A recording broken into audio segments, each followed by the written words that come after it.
کہ رسول اللہ صلی اللہ علیہ وسلم کی قرآن تو ایک ہی طریقے سے موجود تھا کہ اس کو لکھا گیا اور اس کو پڑھا گیا.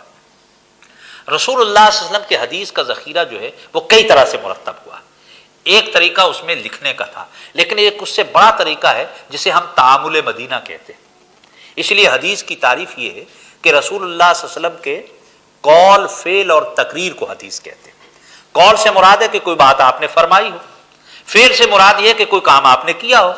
لیکن یہ تقریر جو تیسری بات اس میں آئی ہے یہ بڑی ہی دلچسپ ہے، اور پوری دنیا کی تاریخ کے اندر جب سے انسانیت بنی اور جب تک رہے گی یہ صرف ایک فرد کو اعزاز حاصل ہے کہ اس کی خاموشی بھی قانون کا درجہ رکھتی ہے. پوری انسانی تاریخ کی ایک واحد شخصیت جس کی خاموشی قانون کا درجہ رکھتی ہے، وہ اس لیے کہ اگر کوئی شخص 1.5 لاکھ صحابہ نے حضور صلی اللہ علیہ وسلم کے سامنے کوئی نہ کوئی کام کیا، اگر اس کام کے اندر کوئی نقص تھا تو آپ نے اس کو واضح کر دیا کہ تمہارا یہ معاملہ درست نہیں. کسی نے وضو صحیح نہیں کیا، آپ نے فرمایا پھر کرو. کسی نے نماز میں صحیح نہیں پڑھی، آپ نے کہا یہ کہا. کسی نے تیمم کا، یعنی وہ مسائل فتاوا آپ کے سامنے مسائل ہوئے. اگر کسی شخص نے رسول اللہ صلی اللہ علیہ وسلم کے سامنے کوئی عمل کیا اور آپ نے دیکھا اور آپ نے اس پر خاموشی اختیار کر لی تو عمل کسی دوسرے کا ہے، لیکن رسول اللہ صلی اللہ علیہ وسلم کی خاموشی اس دوسرے کے کام کو ایک قانون کا درجہ عطا کر دیتی ہے، اور اس کو اصطلاح میں تقریر کہتے ہیں. اس سے صحابہ کا عمل جو ہے اس کو اثر کہتے ہیں، اس کی تاثیر سے صحابہ کے آثار اور اخبار اس میں بنے. یہی وجہ ہے کہ صحابہ کے تعامل کو بھی حدیث کا ایک بہت بڑا حصہ قرار دیا جاتا ہے، اس لیے کہ وہ ریسیپینٹ تھے، براہ راست وہ وصول کر رہے تھے رسول اللہ صلی اللہ علیہ وسلم. اب میں آپ سے سامنے یہ عرض کرنا چاہتا ہوں کہ 1.5 لاکھ صحابہ نے رسول اللہ صلی اللہ علیہ وسلم کو اپنی آنکھوں سے، کانوں سے سنا اور آنکھوں سے دیکھا ہے آپ کو.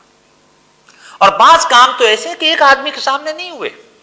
مثلا نماز کو ایک دن تو نہیں نہ پڑھی گئی، کئی سالوں تک پڑھی گئی. روزہ ایک دفعہ نہیں رکھا گیا، مسلسل رکھے گئے. حج البتہ رسول اللہ صلی اللہ علیہ وسلم کی زندگی میں پہلی اور آخری دفعہ ہوا، لیکن 1,40,000 لوگوں نے آپ کے ساتھ حج کیا ہے. زکوٰۃ کا نظام موجود تھا، عدالت کا نظام موجود تھا، بیت المال کا نظام موجود تھا، نکاح، طلاق، خلا، یہ سارے مسائل موجود تھے. ہر چیز موجود، اور عملاً ایک پریکٹس سامنے آ رہی تھی. رسول اللہ صلی اللہ علیہ وسلم نے محض قرآن آیا اور لوگوں کو نہیں دے دیا، اس قرآن کے مطابق ایک معاشرے کو ڈھالا. اور یہ اس لیے تھا کہ قرآن مجید کا اس پر تقاضا تھا وَمَا آتَاكُمُ الرَّسُولُ فَخُذُوهُ وَمَا نَهَاكُمْ عَنْهُ فَانْتَهُوا. تقاضا یہ تھا قانون. دستوری طور پر قرآن یہ کہتا ہے کہ پیغمبر صلی اللہ علیہ وسلم جو چیز تمہیں دے رہے ہیں مضبوطی سے پکڑو، اور جس چیز سے منع کر رہے ہیں اس سے آپ رک جاؤ. اور پیغمبر صلی اللہ علیہ وسلم کی زندگی میں یہ بات کہے گی وَمَا كَانَ لِمُؤْمِنٍ وَلَا لِمُؤْمِنَةٍ إِذَا قَضَى اللَّهُ وَرَسُولُهُ امرا ان یکون لهم الخیرۃ من امرهم ومن یعص اللہ ورسولہ فقد ضل ضلالا مبینا. کہ کسی مومن مرد اور عورت کے لیے یہ لائق نہیں ہے، اس کو یہ حق نہیں ہے کہ جب اللہ اور اس کا رسول کسی بات کا فیصلہ کر دیں تو پھر اپنے معاملے میں خود فیصلہ کرنے کا اختیار رہے، اور جو کوئی اللہ اور اس کے رسول کی نافرمانی کرے گا وہ کھلی گمراہی میں چلا جائے گا. پھر اسی طرح سے یا ایھا الذین آمنوا اطیعوا اللہ واطیعوا الرسول واولی الامر منکم فإن تنازعتم فی شیء فردوہ الی اللہ والرسول ان کنتم تؤمنون باللہ. کہ ایمان والو، اللہ اور اس کے رسول اور وہ لوگ جو اللہ اور اس کے رسول کی اطاعت کا نمونہ اور اولی الامر ان کی اطاعت کرو. اور اگر تمہاری زندگی میں کسی پہلو پر کوئی ڈاؤٹس پیدا ہو جائے، کنٹروورسی پیدا ہو جائے، اختلاف پیدا ہو جائے، کوئی تنازع جنم میں لے لے، تو اس کو حل کرنے کا طریقہ یہ ہے کہ اللہ اور اس کے رسول کی طرف رجوع کرو. قرآن کہہ رہا اللہ کی طرف تو رجوع قرآن مجید ہے، رسول کی طرف کیسے رجوع کریں گے؟ اور کیا یہ قرآن صرف رسول اللہ صلی اللہ علیہ وسلم کی زندگی کے لیے آیا یا قیامت تک کے لیے؟ اور اگر قیامت تک کے لیے، جس کا اعلان خود قرآن کے اندر موجود ہے الیوم اکملت لکم دینکم واتممت علیکم نعمتی ورضیت لکم الاسلام دینا، تو پھر پیغمبر صلی اللہ علیہ وسلم کی اس کی سنت کو ہر طرح سے محفوظ رہنا چاہیے. اور اگر وہ محفوظ نہیں ہے تو قیامت تک کے لیے اس سے رہنمائی کیسے لی جا سکے گی، اپنے تنازعات کو کیسے دور کیا جا سکے گا؟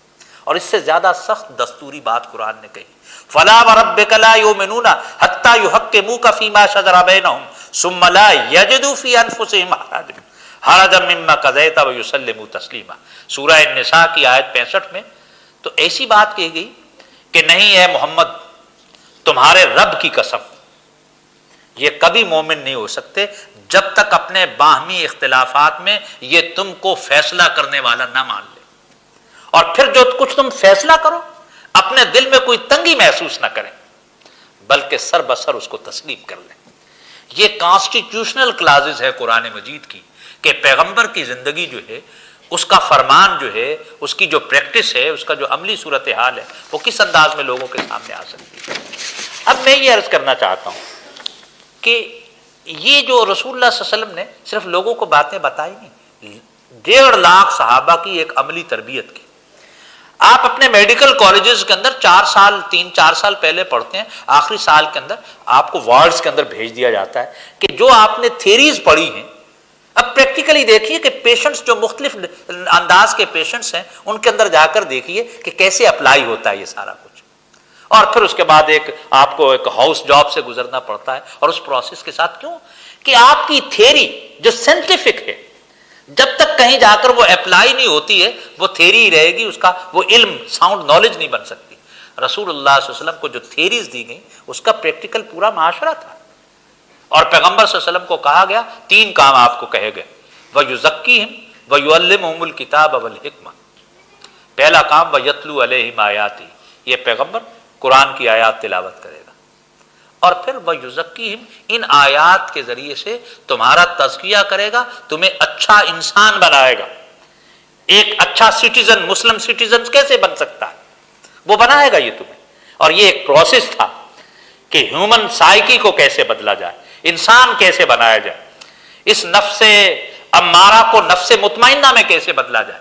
یہ 1.5 لاکھ صحابہ کے ساتھ یہ پروسیس جاری رہا، اور یہ تاریخ انسانی کا سب سے بڑا کرشمہ ہے کہ آپ نے ایک ایسی جماعت کو تیار کیا جو اس تصور زندگی کا ایک عملی قالب کے اندر ڈھلا ہوا ایک معاشرہ دکھائی دیتا ہے۔ پھر آپ نے اسٹیٹ قائم کی ہے، ان تعلیمات کا جو کولیکٹیو آسپیکٹ تھا اس کے مطابق ایک اسٹیٹ ہے، اور وہ اسٹیٹ آپ نے پہلے دن سے قائم کی جب آپ مدینہ میں تشریف لے گئے۔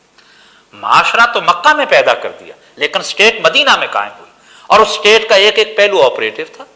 اسی لیے آپ نے فرمایا کہ میرے اور میرے خلفائے راشدین کی سنت تمہارے سامنے ہے، اور وہ سارا کا ایک اسٹیٹ کا ڈھانچہ پورا، اور اس اسٹیٹ کے جتنے آرگنز ہو سکتے ہیں اس میں جنگ بھی ہے، اور کتنا محفوظ کیا گیا۔ تاریخ انسانی کے اندر اتنا اسٹیٹسٹکس کہیں جمع نہیں۔ آج ہمیں معلوم ہے کہ رسول اللہ صلی اللہ علیہ وسلم کتنی جنگوں میں شامل ہوئے، کل جنگیں 82 تھیں، آپ 28 میں شامل ہوئے، 54 میں کس شخص کو بھیجا، کتنے لوگوں کو بھیجا، کتنے شریک ہوئے، مسلمان کسی ایک غزوے میں کتنے شہید ہوئے، 82 جنگوں میں کل 259 شہید ہوئے، ان کا ریکارڈ ہے۔ کیا آج کا جدید ترین دنیا بھی ایسے ریکارڈ کو پیش کر سکتی؟ 259 صحابہ شہید ہوئے، 759 کفار مارے گئے، 6564 دشمن کے قیدی بنائے گئے، ان میں سے 6347 کو انسٹنٹلی فوری طور پر رہا کر دیا گیا، 217 کو نہیں کیا گیا، ان 217 میں سے صرف 2 کو قتل کیا گیا، اور وہ پرزنرز آف وارز کی حیثیت سے نہیں، آؤٹ لا کرمنلز کی وجہ سے، عقبہ بن ابی معیط اور کعب بن اشرف۔ ایک ایک چیز لکھی ہوئی، انسانی تاریخ کے اندر کوئی اس قدر کمپریہنسو انداز کے اندر وہ پورا ریکارڈ پیش نہیں کر سکتا۔ جنگ کے دوران کیا ہوا، جنگ کے بعد کیا ہوا، کس جنگ میں کتنی بکریاں، کتنے اونٹ اور گھوڑے غنیمت میں آئے، کس جنگ کے اندر کتنا نقصان ہوا، کتنے لوگوں کے بازو کٹے، کتنے کے سر پر ضرب آئے، کسی کا پاؤں کاٹا گیا، کتنے لوگوں کو پورا کفن ملا، کتنوں کو ایک ایک چیز ڈاکومنٹیشن سیرا پوری۔ اسی لیے ڈاکٹر اشپرنگر نے صحیح کہا تھا، اور یہ ڈاکٹر اشپرنگر آسٹریلین اسکالر تھا جو کلکتہ کے اندر رائل ایشیاٹک سوسائٹی میں تھا۔ اس نے ایک کتاب مسلمانوں کی الاصابہ فی تمییز صحابہ ایڈٹ کی، اور اس کا جب اس نے دیباچہ لکھا، اس کا پریفیس، تو اس میں یہ لکھا کہ یہ مسلمان عجیب و غریب قوم ہیں کہ اپنے ایک پیغمبر کی زندگی کو محفوظ کرتے کرتے انہوں نے مزید 5 لاکھ لوگوں کی زندگیاں محفوظ کر دی۔ یعنی وہ 5 لاکھ لوگ جو صحابہ، تابعین، تبع تابعین تھے، جن کی روایت کے ساتھ یہ ایک پوری زندگی کا قالب ہمارے سامنے پیش ہوتا ہے۔ وہ کہتا ہے کہ یہ مسلمانوں میں اسماء الرجال کا یہ جو علم تھا کہ 5 لاکھ انسانوں کی بایوگرافیز جو ہے ان کو پورے طور پر محفوظ کیا گیا۔ یہ ایک عظیم الشان ورثہ اور تراث ہے جو ہمارے سامنے پورے طور پر ہمارے سامنے آتی۔ اب میں بعض اوقات بعض چیزیں بڑی عجیب و غریب اس میں سامنے آتی۔ صلح حدیبیہ کے اندر میں جب اس کو پڑھ رہا تھا تو اس کے اندر ایک جگہ آتا ہے کہ وہ جو عروہ بن مسعود ہے وہ بار بار کفار کے پاس نیگوشیشنز کے لیے، کونسلنگ کے لیے، مشورے کے لیے ان کے پاس جاتا ہے، اور جب وہ معاہدہ ہو جاتا ہے تو وہ یہ کہتا ہے کہ دیکھو جس طرح سے تم نے مجھے چیف بنایا نیگوشیشنز کا، اور میں نے محمد ابن عبداللہ وہ تو اسی انداز میں مانتا تھا صلی اللہ علیہ وسلم. تو میں نے آج تک دنیا کے دوسری کورٹس میں گیا ہوں، ممالک میں گیا ہوں، ان کے درباروں میں گیا ہوں، جو وجاہت میں نے اس قریش کے اس فرزند میں دیکھی ہے وہ دنیا میں کسی اور شخص کے اندر نہیں دیکھی. اور وہ ساتھ بتاتا ہے کہ وہ کیا تھی. وہ کہتا ہے کہ میں نے یہ دیکھا کہ جب ان کا پیغمبر وضو کے لیے اپنے اعضاء میں پانی استعمال کرتا تھا تو صحابہ محبت اور عقیدت کے ساتھ وہ استعمال شدہ پانی اعضاء سے زمین تک نہیں گرنے دیتے تھے کہ برکت کے طور پر اسے اٹھا لیتے تھے. یہ ایک دین کے دشمن کی سٹیٹمنٹ ہے. میں نے اس سے ایک نتیجہ خود اخذ کیا کہ جن صحابہ نے رسول اللہ صلی اللہ علیہ وسلم کے اعضاء کے وضو کے استعمال شدہ پانی کو زمین تک نہیں گرنے دیا، آپ کی زبان سے نکلنے ہوئے الفاظ کو کیسے گرنے دیا ہوگا؟ ایک دشمن کی سٹیٹمنٹ ہے یہ کہ وہ یہ ایک ایک چیز کو. یہی وجہ ہے کہ آپ پورا ذخیرہ حدیث کو اگر آپ دیکھیں گے تو آپ اس میں دو قسم کی روایات پائیں گے. ایک کہے گا سمعت رسول اللہ صلی اللہ علیہ وسلم، میں نے رسول اللہ صلی اللہ علیہ وسلم سے یہ بات سنی. دوسرا کہتا ہے رائے تو رسول اللہ صلی اللہ علیہ وسلم، میں نے رسول اللہ صلی اللہ علیہ وسلم کو یہ کام کرتے ہوئے دیکھا. تیسرا کہتا ہے کہ میں نے سنا لیکن میرا گمان ہے کہ یا یہ لفظ آپ نے استعمال کیا یا یہ کیا، یعنی اس لفظ کے اندر وہ کوئی دوسری چیز نہیں کہتے. اس لیے کہ رسول اللہ صلی اللہ علیہ وسلم نے صحابہ کو کہہ دیا تھا من کذب علی متعمدا فلیتبوأ مقعدہ من النار، جو میری ذات کے ساتھ کسی ایک بات کو غلط اٹیچ کر دے وہ اپنا ٹھکانہ جہنم میں کر دے. صحابہ اس لیے بہت سارے صحابہ تو اس خوف سے حدیث بیان نہیں کرتے تھے کہ کہیں ہم سے کوئی ایسی بات نہ ہو جائے کہ جس میں کوئی ایڈیشنل بات آ جائے. عربوں کے اندر لکھنا معیوب سمجھا جاتا تھا، اگرچہ اسلام نے سب سے پہلے لکھنے کی روایت کو قائم کیا. اور کیا کچھ لکھا گیا؟